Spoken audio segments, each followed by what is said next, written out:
All right, we're going to go on record first in 24 CR 07799. You were charged with the crime of domestic battery, a first offense.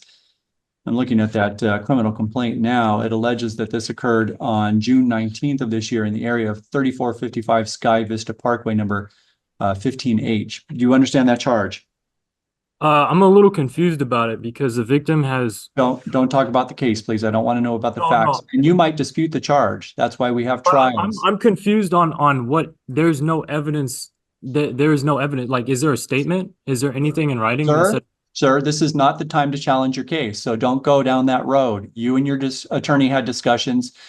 She's advising you to enter a not guilty plea. That's why we have trials, is to discuss the facts of the case and figure out the truth of the matter. This is not that time. All I'm asking is that if you understand the nature of the charge against you. Yeah. Yes, I Right. do. How do you wish to plead to that charge, sir? Not guilty. Accept your plea of not guilty. Amen. Now, your application for a legal defender indicates that you wish to retain your own private attorney. Is that still your desire, or do you wish me to consider appointing you counsel? Um. Yeah, I think I'll figure out my own attorney. Okay, let's go ahead and set this for a pretrial conference, and then we'll go over your custody status. That'll be August 1st at 1 p.m. August 1st at 1 o'clock in the afternoon is your pretrial setting. Now, you're going to give that date to your attorney so that your attorney can make that date. Before I leave this matter, let's go ahead and take you through your other case. It was no insurance. You got it. I just didn't have it on me. I do have insurance though. Well, that's why you're setting a not guilty plea, apparently, according to your attorney. So I still have to take you through your case, sir. We're going to be on record then in 24 TR 07070. You were charged with the crime of not being able to provide proof of insurance when asked by the police officer. This was alleged to have occurred on May 30th of this year in the area of Sky Vista Parkway and Retreat Avenue. Do you understand the charge? Yes. How do you wish to plead to the charge? Not guilty. I accept your plea of not guilty. Let's set these matters. Let's go ahead and set that. Can we set that insurance charge at the same setting, Ms. White? Yes. Great. That's what we're going to do. We're going to set this insurance charge for that 8/1 date as well. And now we're going to go to custody status. Mr. Drake. Judge, I recognize that his score came back low at a 2. Although I would still like to see monetary bail on this case. He had a domestic arrest in March of this year regarding the same victim. Same kind of circumstances where he's ransacking the house and kind of like having a breakdown of some sort. I think there's a safety concern here for the victim. So I'm going to ask for $3,000 bondable plus a no contact order with the victim. All right. Thank you. Ms. Hubach.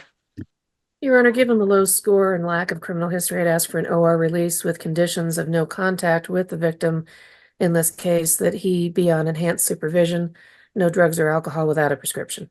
All right. Thank you. Sir, is there anything you wish to say with regard to how I release you? You're not required to say anything at this point, but you're welcome to. And if you do choose to speak, don't speak about the facts of the case, please. Okay, definitely. So, beside the case, the victim my wife has reached out to me on her own record and told me that we've been through this before. The last time this happened, she had to go. She never asked for a restraining order. She, in fact, last time had to go before a judge to get it released because she does not feel safe at the apartment without me, which she has also told the police.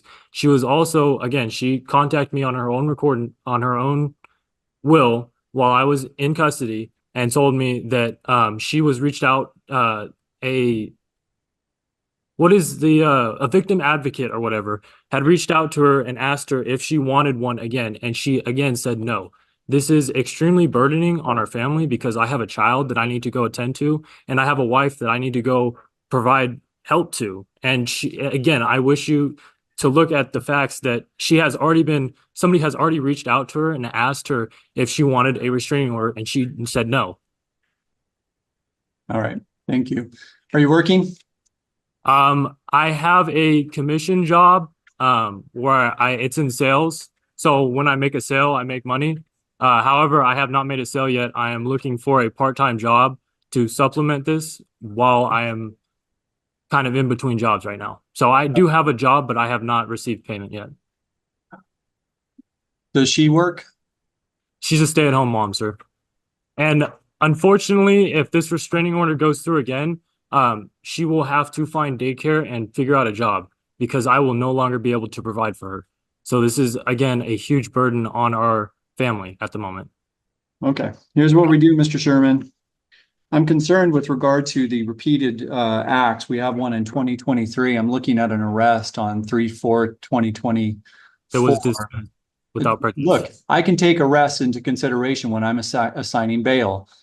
There's an increased risk because this continues to happen. This is the second time within a few months that this has happened. That's concerning this court. In this case, the allegations are aggravated. The allegation is that you punched her in the nose, that caused bleeding. That's a concern to this court with regard to her ongoing safety. Whether it's intentional or not, it's a concern to this court that you're unable to contain yourself. So I am going to assign bail. The bail is going to be $3,000. It will be bondable. I find that the city has met their burden under Valdez-Jimenez, showing by clear and convincing evidence the need for bail, and that's based on the prior arrest for this same kind of behavior. And with regard to this particular case, increasing the substantial likelihood of harm to the alleged victim. You will obey all laws and you will consume no alcohol or drugs without a prescription. I am issuing a pretrial no contact order. If she wants that lifted, she can ask the court to have that lifted. And then the judge will decide whether that's lifted or not. No supervision on that no alcohol or drugs clause. That's going to be basic. That'll be the order. Thank you.